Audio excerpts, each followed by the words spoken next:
1 in 1 billion, the number of people estimated to be fully enlightened by Ken Wilber, the Einstein of consciousness. When you hear this, you probably think, wow, enlightenment must be difficult.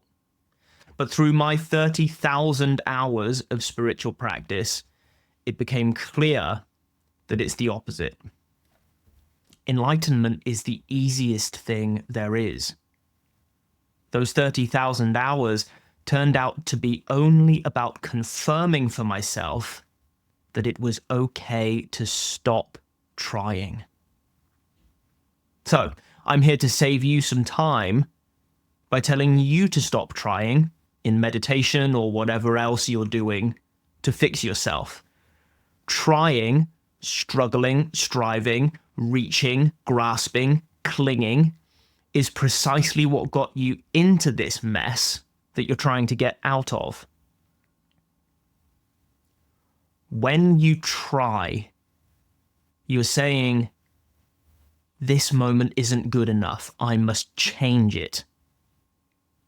And that's the whole fucking problem.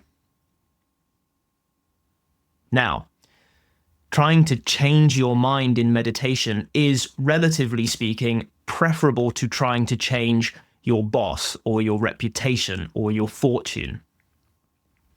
Those things are as unpredictable as the movement of the wind. But wait, is your mind really much simpler? Do you choose your thoughts? Or are they unpredictable too? There are countless stories of meditators who announced that they'd brought the mind under control, but then some tragedy occurred or they had to leave their controlled environment and their mind manifested all kinds of nasty reactions. You can find examples documented in Jack Cornfield's book, After the Ecstasy, the Laundry. Jack's friend Ram Dass said, do you want to be a meditator, or do you want to be free? The only true freedom is freedom in all circumstances. In other words, if your freedom depends upon things being a certain way, it is not freedom. Because there is always the possibility that something you didn't prepare for can disrupt a conditional peace. The only way to realize true freedom is to accept what is, no matter what it is, at all times and in all circumstances. I know this may sound enormously difficult. It did to me the first time I heard it. But whether it's difficult depends how you look at it. If you take difficult to mean going against what is familiar, then yes, this acceptance I'm encouraging can be said to be difficult. You've always reacted to things in certain ways in the past. Therefore, it is difficult to react to them differently in the present, right? This is speaking in relative terms, involving the past as something real, measuring what's occurring now against what's occurred before. But let's consider instead absolute terms. Let's consider what's occurring now by itself. First, something happens. Second, you make a particular choice, though you're likely not aware of it. You choose to either accept or reject what is happening. If you choose to accept it, you're fine. We're not concerned with that outcome here. But if you choose to reject it, if you resist deny or hate it, then you have a problem. And you may feel that you have no choice in that moment, but bear with me.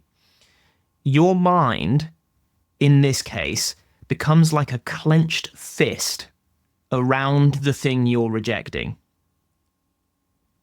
It shouldn't be this way, you feel. And in that moment of rejection, it is as if the object has the power to make you think and feel certain ways. Say, for example, you hate motorbikes. Perhaps you lost your father, for example, when someone crashed into his motorbike. Your hatred is an interpretation. It's a valid one, as interpretations go, but it's an interpretation nonetheless. Now, someone else who's had only good experiences with motorbikes may appreciate your feelings about them, but they make no such rejection of motorbikes in their own experience. The motorbike itself does not have a magical aura that makes people feel a certain way. As you encounter it, it is first and foremost a sensory appearance, something seen, heard, felt. Only second is it what it is to you, a subject of your interpretation. You're perceiving the motorbike as visual, oral, and felt phenomena is an entirely different set of mental processes to the interpretation you make afterward. This is how you experience all things, and wisdom traditions figured this out experientially thousands of years before science confirmed it. Now, imagine you engage in exposure therapy to address your fear of motorbikes. This is a sound strategy, but it does nothing about the other things in the world that bother you. It's like shooting and killing a single enemy while 1,000 others approach. Next, imagine you engage in effortful meditation with the goal of changing your mind. Perhaps you deliberately visualize lots of things you reject and train yourself to accept them. This is an excellent strategy, but there's still the chance that something you never considered will show up in your life, which you will reject due to some unfavorable association. Thus, though you may spend tens of thousands of hours in meditation, still you will not be free. This strategy is like trying to prise open the fingers of your clenched fist after it's already grabbed on to the objects of your rejection. Finally, imagine you adopt the practice of resting naturally as the awareness that is the essence of all appearances. The awareness that does not and cannot reject, because it is the essence of the experience of rejection, too. Imagine that when you encounter that motorbike, you simply observe it impartially, along with the chain of attendant mental, emotional, and physical reactions, without judging, labeling, or describing them. In this way, though the fire of resistance, fear, and hatred may still burn, you add no more fuel to that fire. You stop investing the experience with further meaning. And so no longer are you someone with a phobia of motorbikes. The cocktail of sensation to which you used to apply that label may still occur, but you just watch that come and go, like clouds moving through the empty sky. And as you practice this more and more, with varying degrees of success and failure, no doubt, you realize something profound. You are not the clouds. You never were. You are the sky. Practicing in this way is, at first, like simply relaxing that clenched fist instead of trying to prise it open. But sooner or later you realize that this isn't a practice at all. Rather, it's recognition that your clenching, your rejection, was only ever a bunch of mental emotional processes which were themselves just more clouds. Making this recognition is like not grabbing onto things in the first place, not investing things with meaning, not wishing they were different and then being upset when they're not. In this recognition, fear is dissolved. Rejection, resistance, and hatred are resolved. You realize that nothing ever harmed you and nothing ever can. Because you're not this hurt, scared individual that's being terrorized by the things it encounters all day. But rather, you're the aware, pure space that is the essence of both the scary things and the person who is scared. Both the scary things and the one who is scared come and go as appearances within that space, but never affect it.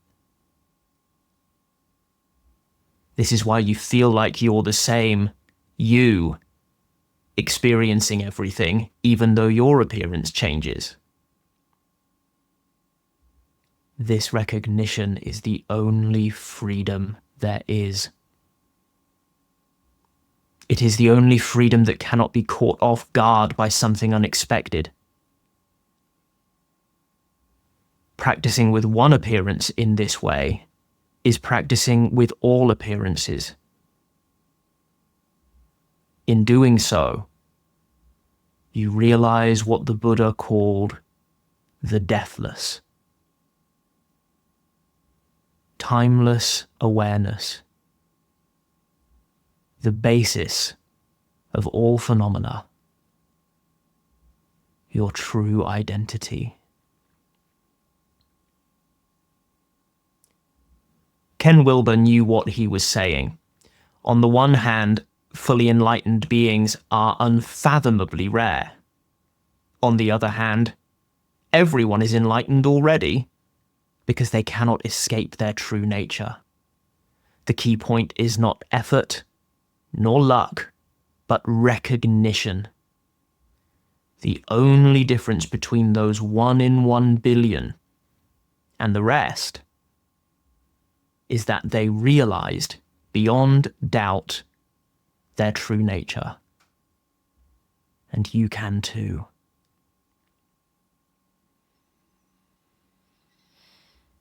If you'd like to know where you're at in this whole picture, take my 1-minute quiz. There's a link in the description below. And if you enjoyed this teaching, do the things that tell YouTube you want more of them. I upload every single day, and I hope to see you again tomorrow.